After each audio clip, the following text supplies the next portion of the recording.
You know, ever since I was a kid, gaming on the go has been one of the most appealing things to me. Just being able to, sit in a car trip when you're with your parents or whatever, or if you're waiting for something as a kid, especially in the 90s and the 2000s when we didn't have smartphones, it was really cool being able to pull out like a Game Boy Color or a Game Boy Advance and just jam out to some Pokemon or whatever. And as a kid, my very first console that I ever got was a PlayStation. I got it back in 2000 from my grandma. And it wasn't shortly after that that I saw advertisements for that thing. And it really appealed to me because it was like I could take all of the games that I really loved playing on my PlayStation, but on the go. And they really advertised that because there was like car adapters and stuff that you could truly play it on the go. So this begs the question today, 18 years after it came out in 2018, is this thing still worth buying and playing? Let's find out.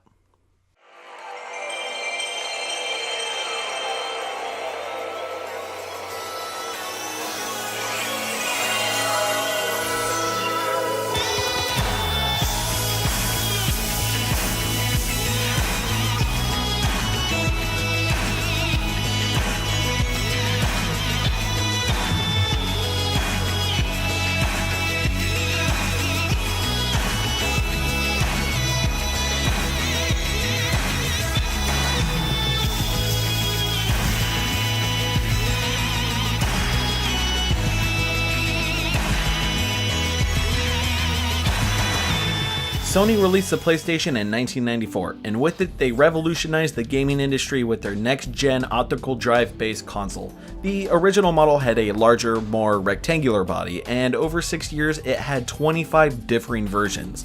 This was mostly due in part to ports in the back changing, like the RCA jack being removed on the second revision, to the absence of the parallel I/O port from the model's final revision. Most notably, however, a considerable amount of earlier PlayStation models were susceptible to common issues such as overheating, which in turn would cause the console to audibly click and not be able to play full motion video. Other common problems included Sony producing earlier units with plastic casing for the lasers, which would over time cause them to become displaced and not be able to read games. With persistent problems such as these, along with the impending release of the PS2, Sony decided to re-release the PlayStation yet again, but this time with a dramatic size reduction and a much more simpler look.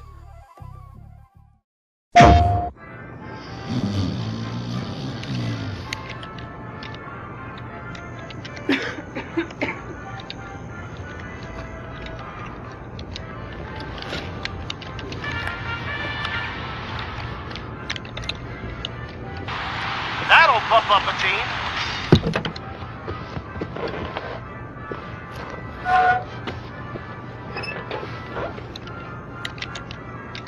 PlayStation.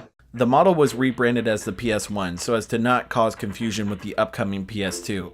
This would eventually become a common practice for the company as the PS2, PS3, PS4, and even the PlayStation Vita all eventually had slimmer options available on the market at one point or another. In addition, they also wanted to experiment with mobile gaming after seeing the resounding success of Nintendo's Game Boy and Game Boy Color. The end result was an LCD screen attachment that was available as a bundle with the PS1. In order to make it more appealing as a mobile console, in conjunction with the drastic size reduction, a car adapter was made readily available with each LCD bundle. The PS1 was a success for the company, as within the first year of its production, it was able to outsell the long-awaited PS2. The model was available from July 7, 2000 to March 3, 2006, and it managed to accrue 28.15 million out of the total 102.49 million PlayStation units sold. I've always wanted one of these, but thanks to already owning a PlayStation as a youth, I was really never able to get my hands on one. While finding them isn't particularly difficult thanks to the PS2 and PS3 being backwards compatible with all PS1 games, I wanted to find a physical unit locally, as opposed to dealing with something like sketchy eBay sellers. The bundle had eluded me for quite some time, as I happened to disappointingly find many broken units throughout my journey for one. However, last week I was lucky enough to be able to find one in working condition and I impulse bought it on the spot. And let me tell you, as someone with a very obvious bias towards the PS1 in general, this thing looks absolutely beautiful. Its soft and elegantly rounded shape can be confused from the distance as a child's toy, but upon further inspection, its simplistic white design makes it look much more like a game console that a company like Apple could have produced. One of the main differences for this model is that the reset button has been removed entirely in favor of using just a singular power button. This isn't a problem though, as I can count on one hand the amount of times in my life where I actually needed to use the reset button. One of the larger reasons as to why it's much smaller than its earlier counterparts is due to it having the power supply being removed entirely in favor of using a compact brick-shaped wall plug-in. While it does happen to hog any surrounding space on something like a power strip, for example, this was a very common practice for other companies at the time, so you'll just have to deal with awkward plug-in real estate. One of the biggest potential problems with an LCD combo is obviously the space that it would take up. Even though it had been marketed as a mobile device, you have to remember that a majority of consumers were still used to the idea of large and awkward CRT TVs. So to see the final design as it was very much a signal of the technological advancement over the horizon. The only price that I could find was the LCD by itself, and it was selling for about $130 at the time, so I'm going to take a guess that the combo originally retailed from anywhere between $250 to $350, which, by the standards of what was available to consumers at the time, seems like a more than fair enough price for a mini console entertainment center. Moving on to the features of the screen itself, it features a diagonally 5-inch thin film transistor liquid display. The screen itself may honestly be one of the best possible ways of viewing PlayStation games to this day, and that's not due to my strong nostalgia.